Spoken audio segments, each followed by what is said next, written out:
A etapa seguinte é colocar os logotipos num tamanho mais ajustado ao quadro. Devemos, para isso, selecionar o primeiro logotipo e ativar o painel Control de Efeitos. O programa dá-nos muitas opções de transformação do logotipo, como por exemplo a posição, a escala, rotação e ainda outras opções importantes relacionadas com a opacidade. Para trabalharmos a posição, devemos mexer nestes dois valores. O primeiro diz respeito à posição do logotipo no eixo horizontal e a seguir a posição do logotipo no eixo vertical. Para trabalharmos o tamanho, teremos que alterar a escala. 100 é o seu tamanho normal. Se baixarmos, teremos o logotipo colocado num tamanho mais ajustado.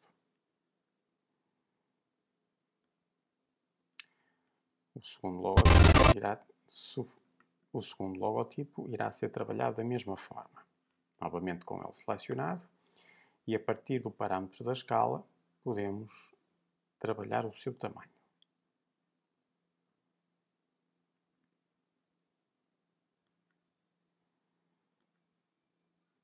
Se clicarmos, podemos manualmente colocar um valor. Irá ficar a 65% do seu tamanho.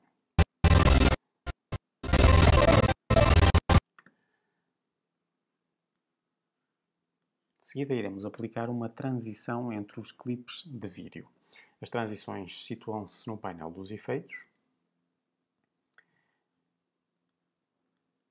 e dentro de uma pasta com dezenas de transições. Por exemplo, a primeira transição vai ser aplicada neste clipe que está em sobreposição. Iremos colocar uma das mais utilizadas, que é o dissolver e finalmente dissolução cruzada. A aplicação deste efeito é igual à que já utilizamos para o som. Clicamos no efeito pretendido e a seguir arrastamos para o início ou para o fim do próprio clipe. Podemos ajustar a duração diretamente a partir da linha de tempo ou a partir do controles de efeitos, opção duração. O efeito da dissolução cruzada permite este desvanecer suave da imagem através de uma transparência. O programa contempla, claro, dezenas de transições que podem ser, inclusive, combinadas. Por exemplo, este do virar a página.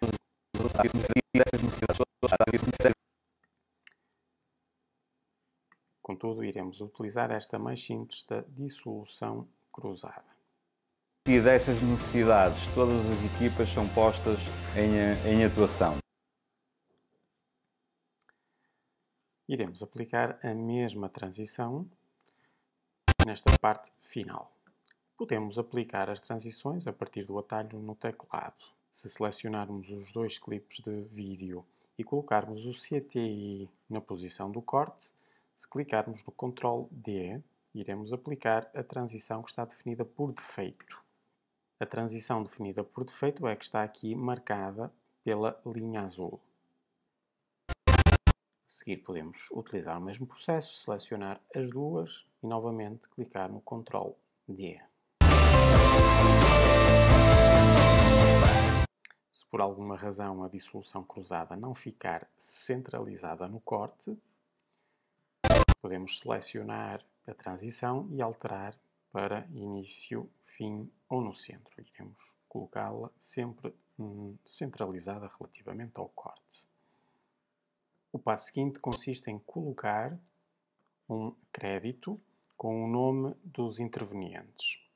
Iremos colocar aqui o nome do professor e mais à frente colocar o nome do aluno. Arquivo, novo e finalmente título existente. Neste ecrã devemos colocar o título. Vou colocar crédito 1. Confirmo no OK. E entretanto surge-nos um novo menu muito completo que nos permite personalizar o título a acrescentar. Para criar então o título, devo no logo logo no início, desenhar uma caixa de texto. Depois de desenhar a caixa de texto, o cursor fica ativo e isso permite-me colocar então o nome desejado.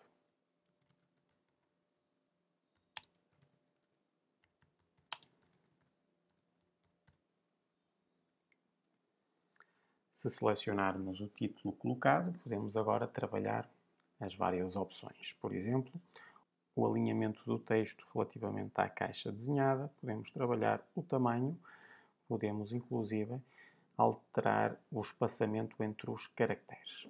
Podemos, claro, também alterar o tipo de letra desejada.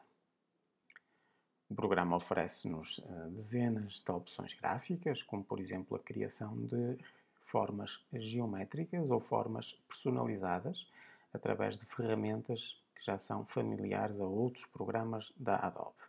Temos ainda opções de alinhamento, se quisermos de uma forma mais rápida colocar o título centrado relativamente ao quadro. De qualquer modo, irei colocar dentro de uma área segura, ou seja, não devemos colocar nenhum título para além desta linha ou margem de segurança. No painel do lado direito temos outras opções, como por exemplo a possibilidade de colocar a cor desejada para a forma geométrica ou para o texto que já está desenhado. As outras opções são muito intuitivas, como por exemplo a possibilidade de colocar brilho, alguma textura ou até sublinhados a partir da opção dos traços. Iremos manter isto simples, apenas com uma caixa de texto e a seguir uma forma geométrica.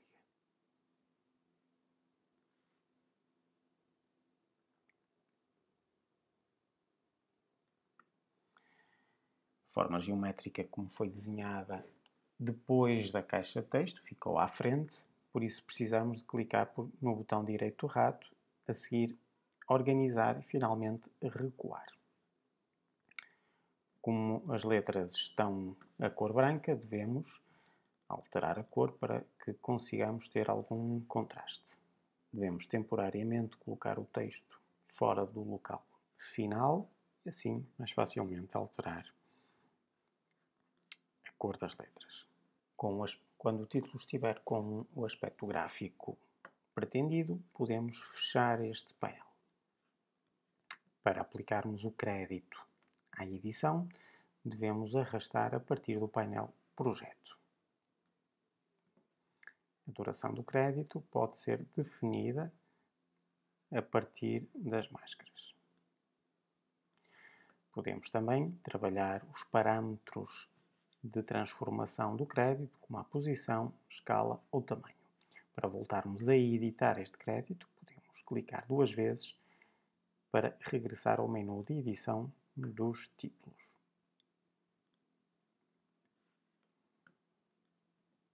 Olá, o meu nome é Adelino Carvalho e... Depois de colocar o crédito no local pretendido, irei aplicar uma transição de vídeo no próprio crédito.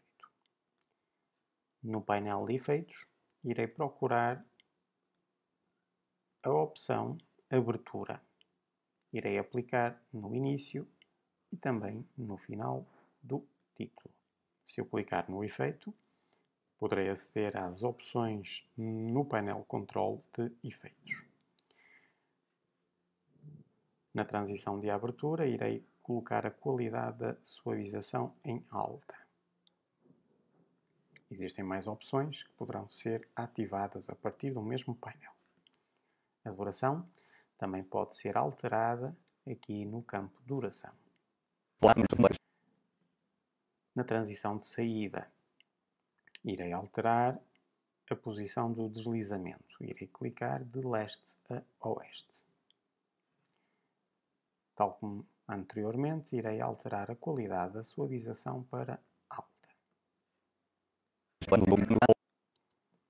Olá, o meu nome é Adelino Carvalho e sou o professor acompanhante dos alunos atletas que pertencem ao projeto AR da Escola.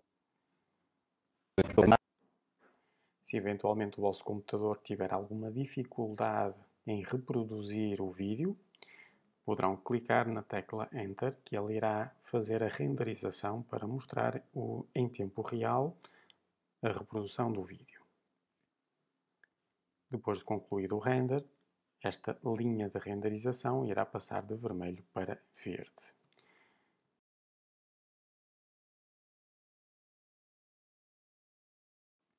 Poderão também notar que no local onde está guardado o projeto, o Premiere automaticamente colocou duas pastas novas. Uma delas diz respeito à criação de gravações automáticas de segurança e a segunda pasta tem a ver com os previews que acabamos de aplicar.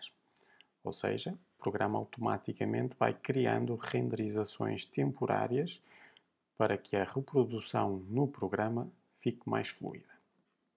Para concluirmos o exercício, devemos exportar esta edição.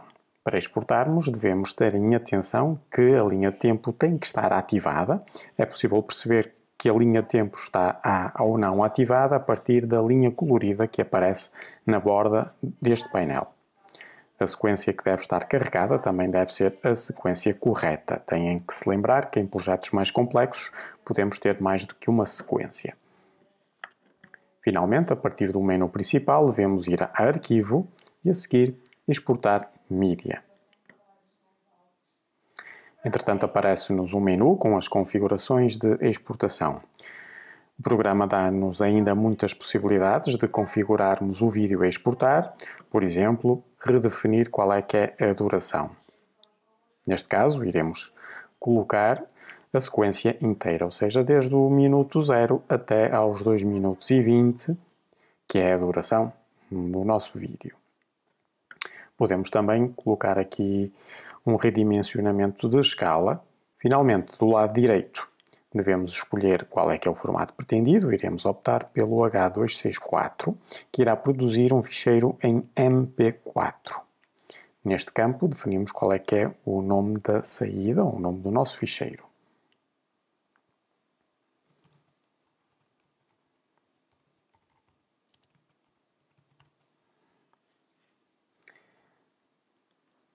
Podemos, claro, também definir o local onde ele irá ser guardado. Na parte de baixo, temos 3 botões principais. Para exportarmos, devemos colocar sempre no botão do meio que diz Exportar. A duração da exportação depende da duração do vídeo, dos efeitos aplicados e também da velocidade do nosso computador.